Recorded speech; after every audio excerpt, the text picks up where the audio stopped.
Donald Trump is absolutely losing it this morning as there were mass resignations at the Department of Justice after the Trump regime has announced it's refusing to investigate the individual who killed Renee Nicole Good.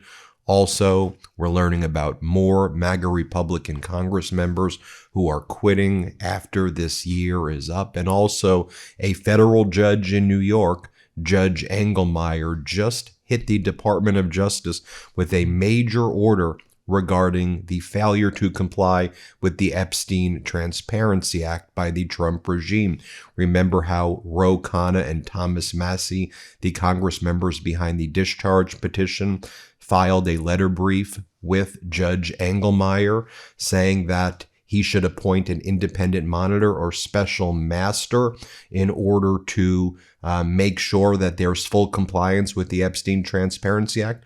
Well, Judge Engelmeyer has responded, and it's not looking good for the Department of Justice. Let's break it all down here and talk about what's going on this morning. So late last night, MS Now got the exclusive that top DOJ officials quit after their division refused to investigate the shooting by Jonathan Ross of Renee Nicole Good. In fact, what the DOJ was told to investigate instead was Renee Nicole Good and her affiliations. That's what the DOJ ordered, not an investigation into the killer. So as a result, 4 leaders of the Justice Department's unit that investigates police killings resigned in protest over the administration's handling of this. And these were some of the top leaders within the Department of Justice's Civil Rights Unit, which basically no longer exists. It's basically fully gutted. The departures include that of the chief of the section, the principal deputy chief, the deputy chief, an acting deputy chief, and this is the most significant mass resignation at the Justice Department since February, when 5 leaders and supervisors of the department's public integrity section, which investigates public officials for possible corruption, resigned rather than comply with an appointee of Donald Trump's orders to dismiss the bribery case against then New York Mayor Eric Adams. If you look at the DOJ in terms of the entire organization, thousands of people have resigned or have been fired. It's been completely gutted at this point, and it is an utter humiliation. Federal judges who were appointed by both parties now look at the Department of Justice not just as corrupt and rogue, but as just pathetic and incompetent. Then we learned about another Republican Congress member who is quitting. Florida Republican Neil Dunn announces that he'll retire from Congress at the end of this term. He is a senior member of some major committees, and they're saying, I don't want to do this anymore. We're out. Okay, and with a few members right now of the MAGA Republicans who are sick and who can't attend Congress on a day-to-day basis, MAGA Mike Johnson really doesn't have the numbers on any given day to pass or put forward legislation.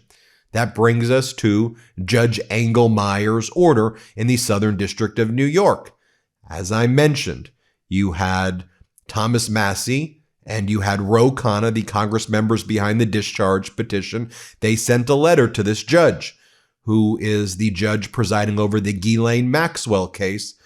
And they wrote to the judge, hey, the Trump regime has missed your court order deadlines and the Epstein Transparency Act deadlines. Action needs to be taken to force compliance. Appoint an independent monitor, a special master. The judge has responded. The court directs the government to respond by letter publicly filed on the docket. The government's response should address the issues implicated by the representative's motion. These include, but need not be limited to, 1, whether the representatives have standing to participate in this criminal case, including to raise issues concerning the Department of Justice compliance with the act that have not been raised in this matter by any party or victim, and 2, whether the court, by virtue of its supervision of the protective order in this case or otherwise, has authority to rule upon or take action to bring about the Department of Justice's compliance with the act. The government's response is due Friday, January 16, 2026. Should defendant Ghislaine Maxwell wish to be heard on this matter, any letter from or on behalf of her is also due January 16, 2026. Should the representatives wish to file a reply, it is due Tuesday, January 20th, 2026 at 5 p.m. As the New York Daily News reports, New York judge wants answers after lawmakers slam Trump DOJ over delay in release of Epstein files. Powerful indeed. Now, also this morning, we woke up to bad inflation news. Granted, it could be worse. It's about the same as it was last month. Core inflation, or headline CPI rather, rose 2.7% year over year, 0.3% last month. Corresponding numbers for core inflation are 2.6% and 0.2%, roughly as expected. But here's the thing I always want to highlight as well. But those numbers are not good. We thought we would be below 2% or right around 2% by now, which we are not there. But also, the Consumer Price Index now relies on 40 to 50% of its data are estimates because the Bureau of Labor Statistics has been completely gutted. So we don't have an accurate data set when 40 to 50% of all of the data inputs are just guesses at this point. Now, it's not a good thing that inflation is still 2.7% year over year. However, I don't know about you, but it sure feels when I'm out there, whether you're dealing with healthcare costs, whether you're dealing with groceries, whether you're dealing with energy costs or day-to-day expenses, it's far higher than 2.7%. But Donald Trump spikes the football. He thinks things are great. Great low inflation numbers for the USA. That means that Jerome Too Late Powell should cut interest rates meaningfully. If he doesn't, he will just continue to be too late. Also, great growth numbers. Thank you, Mr. Tariff, DJT. Again, the insane rantings and ravings of a lunatic right here. Donald Trump then posts the following: Iranian patriots, keep protesting. Take over your institution. Save the names of the killers and abusers.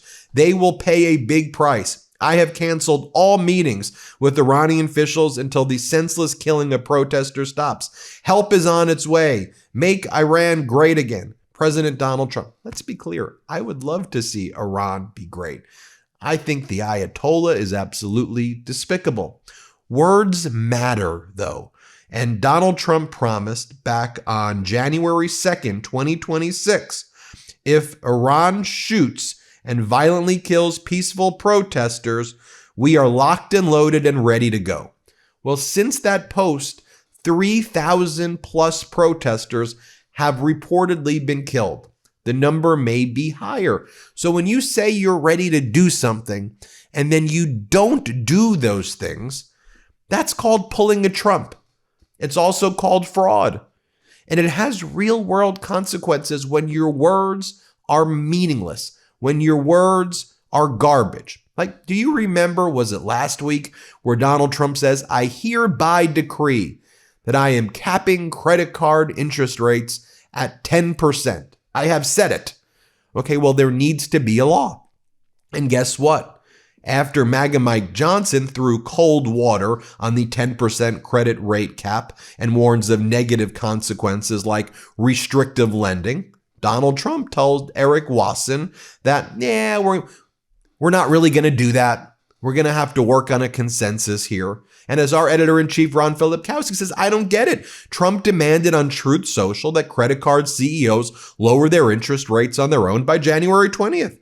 Why would legislation be needed? Don't they just listen to Trump? He's being sarcastic, of course. And of course, legislation is needed. But Donald Trump just says these things.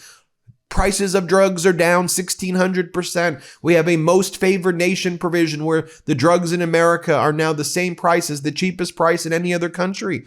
It's just all false. They're all lies. Lie after lie after lie. And then Donald Trump posts the following. Do the people of Minnesota Really want to live in a community in which there are thousands of already convicted murderers, drug dealers, addicts, rapists, violence released and escaped prisoners, dangerous people from foreign mental institutions, and insane asylum? Fear not, great people in Minnesota. The day of reckoning and retribution is coming. The day of reckoning and retribution is coming. This is how abusers and predators speak. These are absolutely predator human beings in the Trump regime, covering up child sex trafficking rings and engaging in this type of behavior as they are surging thousands of ICE Gestapo into Minnesota. By the way, did you see that Slate article where the reporter went undercover and applied for ICE? And he didn't even fill out the domestic violence affidavit or pass the drug test or submit any of the things that were needed. And he still got the job at ICE because there's no standards at all. As Ron Filipkowski says, the massive increase in hiring by ICE with big bonuses and lower standards on background checks, physical fitness, and length of training makes it one big giant MAGA chud welfare program. And he's right about that. But Trump is saying the day of reckoning will come as he's invading Minnesota, as he's invading Minneapolis and St. Paul. It's so utterly despicable. And then what are the MAGA sycophants saying today? What are Donald Trump's proxies saying when they go on state regime media, Fox? Well, you have MAGA Republicans like Randy Fine introducing a bill to make Greenland the 51st state. And you'll hear him say for yourself, we're the predator. We dominate the Western Hemisphere. And this is what you need to do. Take over countries. This is what the Republican Party looks like, folks. While Americans can't afford their rent, to buy homes, Americans don't get paid with dignity. As there's a recession in the job market right now, this is what MAGA Republicans are doing. This is the Republican Party right now. Here, play this clip. You just released legislation that would make Greenland America's 51st state, an acquisition that President Trump has been pushing for. Tell us how you see this playing out, and why would the U.S. out and out be able to acquire Greenland? Well, what my bill does, it creates the statutory framework to support President Trump as he tries to make Greenland part of the United States. The fact of the matter is Greenland sits between us and Russia. And so to put a strategic barrier between Russia's interest in the United States helps America, as well as the trade routes that have become more and more used by the Chinese and the Russians. The fact of the matter is Greenland will become part of some power. The question will it become part of America, or will it become part of Russia or China? We need to make sure that we assert our dominance over the Western Hemisphere, a Monroe Doctrine that goes back 200 years in this country. The last thing we need is Greenland to become another Venezuela, where we have huge problems we have to deal with in the future. Well, that's a great point, and I suspect Marco Rubio is going to be making that point with the Greenland officials that he's meeting this week in D.C. We met with them yesterday and told them we stand behind President Trump and Secretary Rubio. We have the best people imaginable in charge. I know the president and the secretary can do the right thing, and Congress will be here to have their backs. All right, Congressman, we'll be watching all of that. Very exciting. That was MAGA Republican Randy Fine. That's who they are. That's who they are. Hit subscribe. Let's get to 6 million, and thank you so much for watching. Want to stay plugged in? Become a subscriber to our Substack at MeidasPlus.com. You'll get daily recaps from Ron Filipkowski, ad-free episodes of our podcast, and more exclusive content only available at MeidasPlus.com.